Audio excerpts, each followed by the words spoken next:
Lock up the kids because it's snippet time.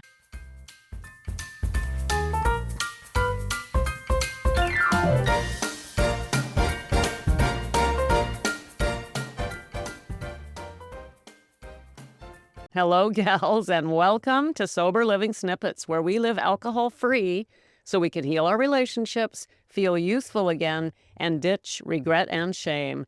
I'm Becca, and I got a snippet for you. It's a juicy one today.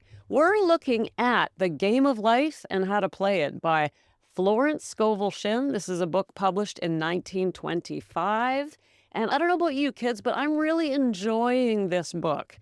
The one thing that I think is the most valuable, we're getting the main message in different ways, chapter by chapter. And of course, the main message is that we have control of our thoughts and our emotions and our beliefs, and that gives us power over our lives. That's the theme that I'm pulling so far. Of course, we're only on chapter 4, so let's keep going and see what else pops up for us, especially in terms of course, sober living.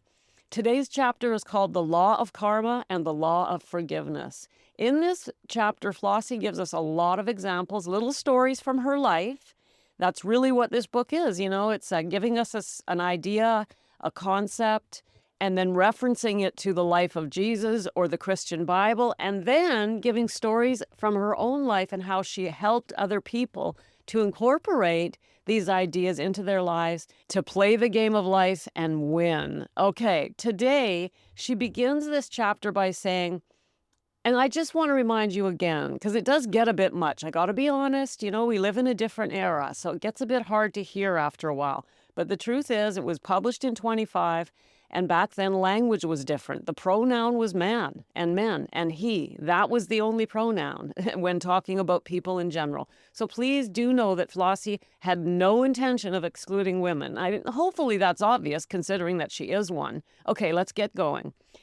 She opens the chapter by saying, man receives only that which he gives. The game of life is a game of boomerangs. Man's thoughts, deeds, and words return to him sooner or later with astounding accuracy.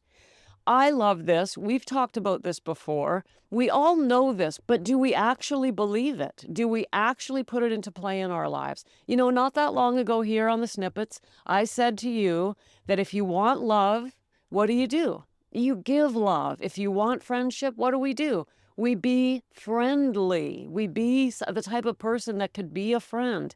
If we want money, what do? We don't hoard it. We don't worry about money. We use it wisely, and so on and so forth. This goes on and on. Everything we give out will come back to us. Now, the problem with this, I think most of us in concept believe it. You know, you can't expect to have a harmonious life if you're just a big-ass grump all the time, right? You know, you got to walk through life being the type of person that's going to bring harmony, if that's what we want in our lives, is harmony, okay? But knowing it and really in our hearts believing it to the point where we stop ourselves and say, hold on a second, do I really want to, for example, drink again today when I know that it's harming my relationships with my family members? Or do I really want to drink again today when I know that I will hate myself tomorrow? Those are the types of thoughts that might be helpful for us. Now, of course, we have those thoughts, but it doesn't often stop us. So those thoughts are not enough to get us sober if we have a real alcohol problem. But certainly they can help. They can help inspire us to get the help that we need to go into true recovery, that's for sure, because we have to remember, you know, we can't just keep hurting ourselves and never expect to suffer the consequences. And these consequences, I am a firm believer, and this has been my experience, are a lot deeper than just a hangover and a little bit of regret the next day. This cuts deeper and deeper as the years pass. And it gets to the point where we've cut such deep holes into our psyche, into our own ability to love ourselves, that it gets really hard to heal. It takes a lot of work once we finally decide to heal because we've cut so deep into our own hearts. Anyway, all right, so, you know, Flossie, this is what this chapter is about, that our words and our deeds come back to us with accuracy. She gives some examples, and she also points out the role of responsibility, which is another thing I talk about here on the Snippets a lot. She says, the more man knows, the more he is responsible for. And a person with a knowledge of spiritual law which she does not practice, suffers greatly in consequence. Here she's reminding us that, you know what? Once you know these laws, you're going to suffer even more when you break them. If you decide to go, screw it, you know what? I just don't care what's going to happen. I'm just going to go ahead and do whatever, whatever we're thinking about doing. It's more painful because we know. Once we know, we know. You can't unknow something you know. And since you now know this law, and we've known it for a while, I mean, come on, you don't need me to tell you. We're all mature people here, right? So we know these laws, and then it's even more painful. When you're younger, maybe you're not aware, or you're just for some reason unaware of these laws. You know the old saying, ignorance is bliss. Well, we can't rely on that once we know what we know, all right? So continuing with Flossie, she says, so we see freedom from all unhappy conditions comes through knowledge, a knowledge of spiritual law. She's encouraging us here in the beginning to be aware of these laws, the law of karma, the law of non-resistance, which we talked about yesterday, the law of prosperity, which she talked about earlier in the week. Once we have these laws and we know them and we know how to put them into play, we can play this game of life successfully and we can have happiness. She says, freedom comes through knowledge of spiritual law. But not just knowledge, we have to apply it, right? We can't just know it, we have to apply it. And then she uses the O word. Oh, the O word. A lot of us, we don't like the O word. What's the O word? Obedience. Eek! Not my favorite word, but I've learned that obedience to these laws is paramount to happiness. And here's what Flossie says about that. Obedience precedes authority, and the law obeys man when he obeys the law. Wow, we're going to have to talk about that one, but let's just look at the example she gives. She says the law of electricity must be obeyed before it becomes man's servant. When handled ignorantly, it becomes man's deadly foe. So with the laws of mind, right? So obedience to these laws is just the same as the idea that you're not going to misuse the law of electricity the way it works, or anything else that can be either harmful or helpful. If we misuse it and abuse it, it will boomerang back and get us. Okay? So obedience in this case is just the idea, look, I'm aware of these laws, and so why not put them into play, use them to my benefit in my life instead of allowing myself to be a victim of these laws. A little later on, Flossie goes in the direction of reminding us that we need God's help. She reminds us, and she talked about this on Monday, that our biggest foes are fear and doubt. Remember? Especially fear. So she goes back into fear here, reminding us that fear will take us down. So she says, let go and take your mental hands off. Put it in God's hands and use this statement. Quote, I put this situation in the hands of infinite love and wisdom. That's her advice. Just hand it over. If you're fearful of something, if you're worried about something, have faith that you've put out the best that you possibly can because you're aware of this law, this boomerang law, and then let it go. But what she's saying is don't worry, because worrying is not going to help. Put it in God's hands and say one of your affirmations. And by the way, we're going to start getting a lot more on affirmations in the coming chapters, in the coming days for us. But she always gives affirmations out. And this one is, I put this situation in the hands of infinite love and wisdom. There's an affirmation. We do our best and then we let it go. We don't sit and worry about things because that never helps. All it does is make our fear worse. So if we're looking at a situation in our lives, let's say we've done some damage with relationships, or we're worried about our health, or maybe our career, or, the things that alcohol really gets. That's what alcohol damages. Those are the three big ones. And if we're worried about something that's happened, do our best to repair it and then take your hands off and ask for help.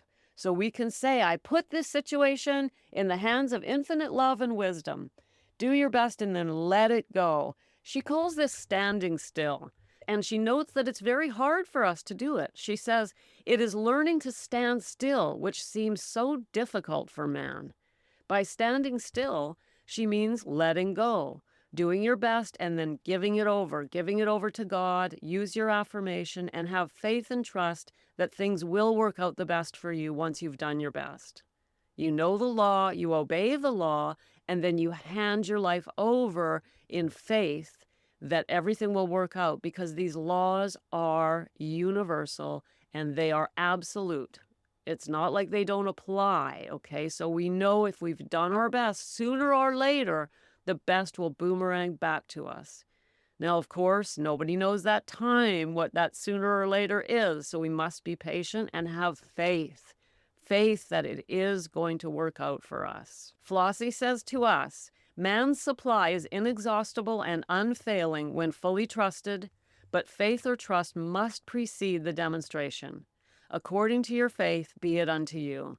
Faith is the substance of things hoped for, the evidence of things not seen. For faith holds the vision steady, and the adverse pictures are dissolved and dissipated, and in due season we shall reap if we faint not.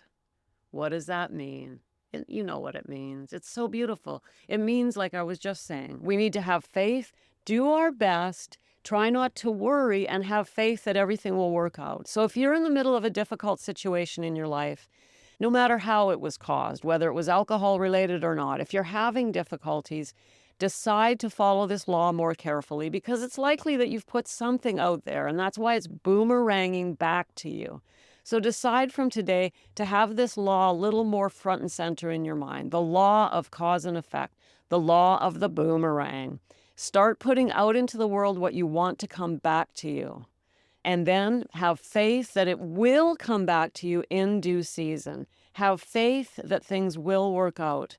Try to avoid fear and behave in ways that you know will bring the best back to you. This is all we can do, kids. This is the law of karma, according to Flossie, and I gotta say, I agree with her.